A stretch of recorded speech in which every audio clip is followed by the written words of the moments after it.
Ever thought of making an impact by coaching? You're not alone. Let's dive into starting your own coaching business.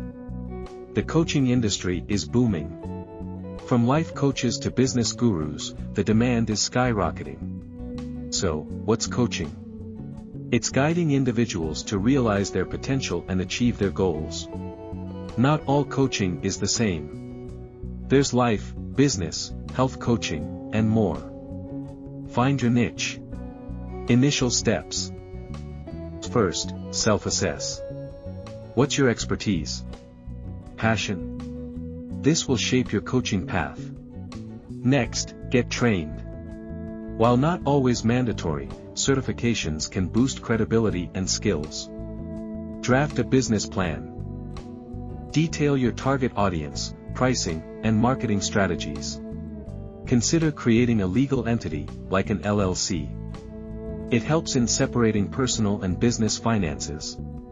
Branding and marketing. Your brand voice is crucial. Think about your logo, website, and the message you want to convey.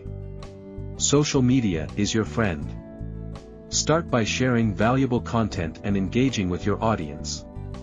Engaging clients. Offer free sessions initially. This can give potential clients a taste of your coaching style. Collect testimonials. Happy clients can be your best promoters. Expanding your business. Consider group coaching or workshops. This can increase revenue and impact more individuals. Stay updated. The world is evolving, and so should your coaching methods. Every business faces hurdles. Maybe it's competition or changing market needs. Stay resilient. It's not just about making money. Your passion and dedication to helping others will drive success. Starting a coaching business isn't a walk in the park, but the rewards? Absolutely worth it. Dream big, stay committed, and remember, every great coach started somewhere. Now, it's your turn.